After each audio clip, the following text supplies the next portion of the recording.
Assalamualaikum warahmatullahi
Nah, di sini kan di klinik itu tetap ada resiko di mana nanti ada orang tanpa gejala atau ini mau mengenai COVID ya, orang tanpa gejala atau orang dalam pengawasan yang akan kontrol. Gitu. Nah, biasanya kalau di klinik ya, kalau di klinik itu tindakan yang biasa dilakukan apa? Tindakan yang biasa dilakukan apa? Masa medikasi? Enggak, oh, dari COVID gitu loh, dari COVID. Dari mengenai COVID, apakah di klinik juga diberi penyuluhan, Pak, pakai masker ya, pakai sanitizer ya gitu? Pasti ya, kayak gitu ya. Wajib pakai masker, kalau gitu. Cuci tangan, betul. Betul. Nah, ini sekilas kita akan mengulang aja pelajaran itu. Walaupun sebenarnya mbaknya udah lebih paham ya dari saya yang mahasiswa, ya kan. Cuman kita akan saling share gitu ya, mbak ya. Oke ya.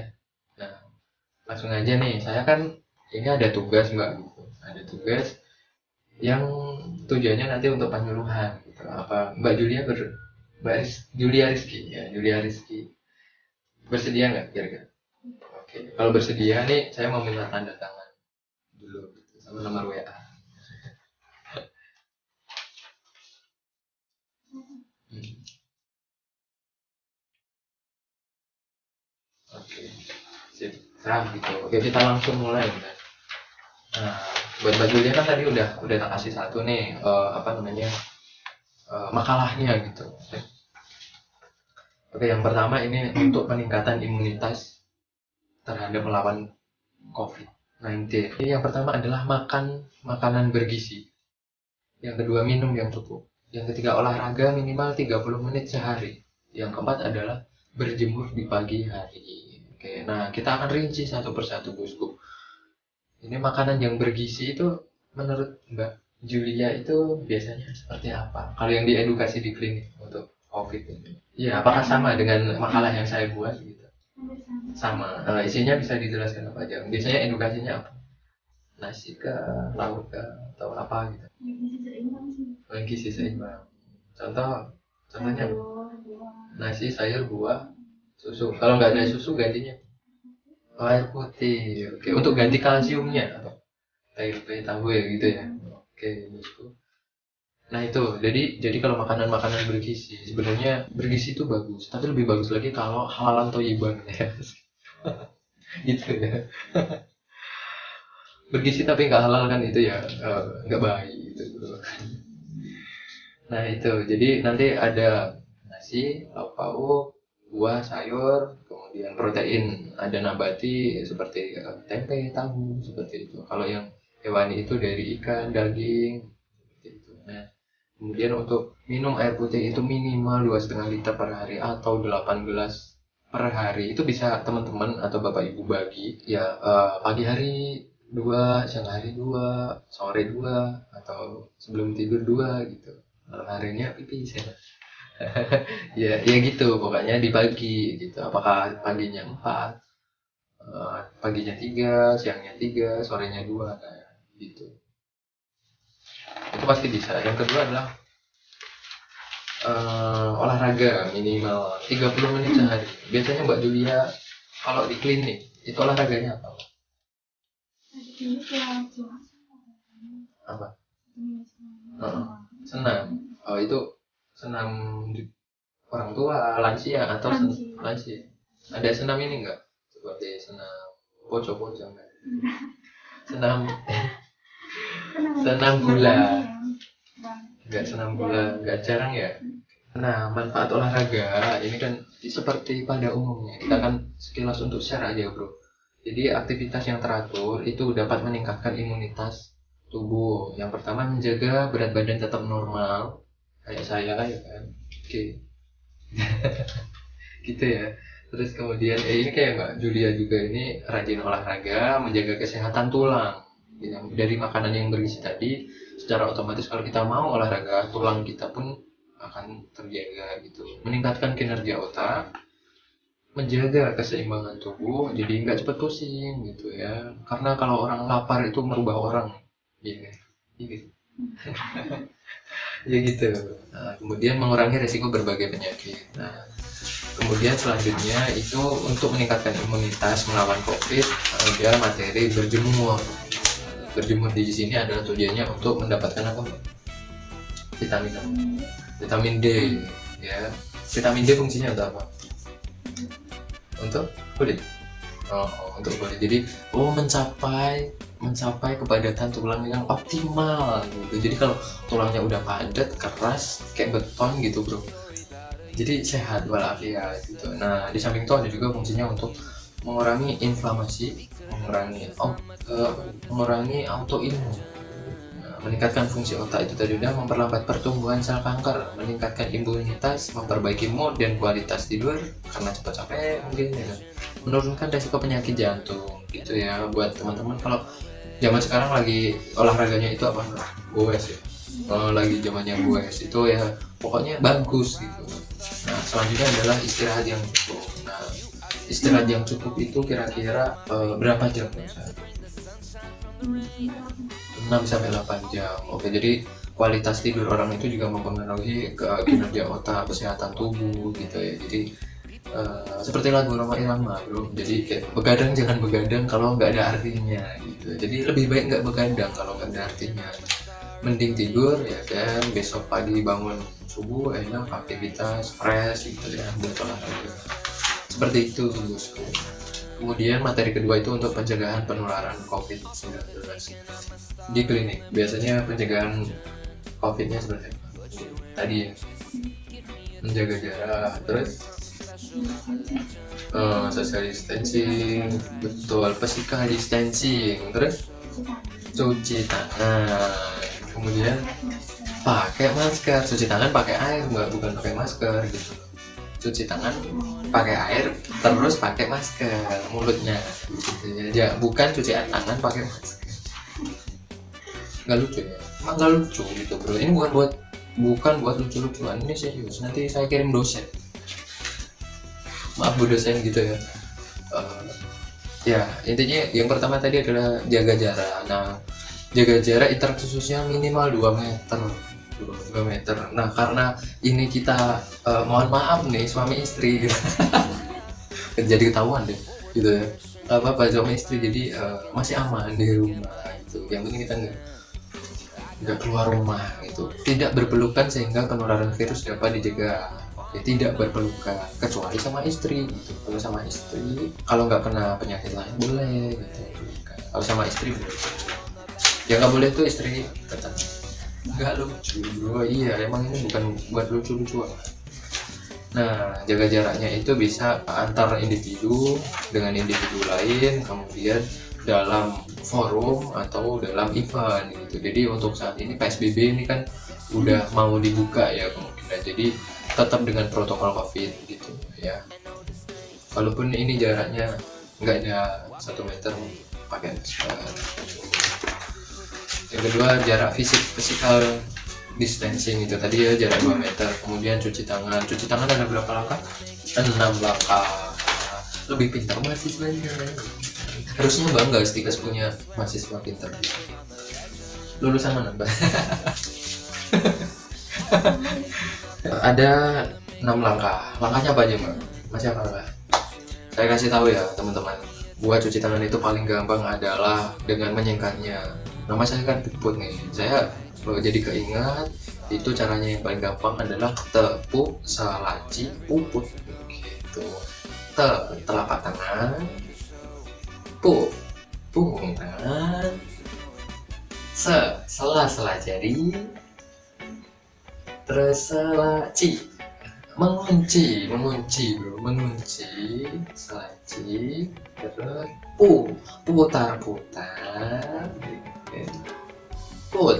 putar gitu bro, gampang banget. Tepuk selaci puput gitu ya. Berikutnya adalah pakai masker.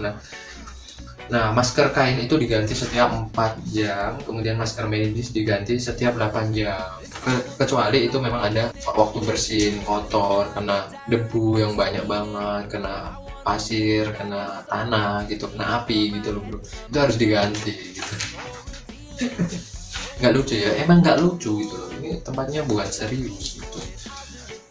Nah, di sini adalah masker kain diganti 4 jam, kemudian masker medis diganti 8 jam. Orang yang keluar rumah wajib pakai masker, itu pasti gitu ya. Jadi waktu keluar rumah pakai masker, sebelum keluar rumah cuci tangan gitu ya. Oke, kita lanjutkan. Kemudian tinggal di rumah saja itu bisa ketika memang nggak ada aktivitas yang mendesak. Itu di klinik biasanya dimotivasi seperti itu ya, atau stay at home. Jadi ketika aktivitasnya itu pas libur, pas memang lagi nggak ada kerjaan sama sekali di luar rumah, mending aktivitasnya bisa dilakukan di rumah, diminimalkan untuk aktivitas keluar rumah itu, tapi tetap menjaga kebersihan dengan cuci tangan itu tadi. Kemudian sabun pakai segera mandi dan ganti baju dengan langsung dicuci menggunakan sabun ketika dari luar.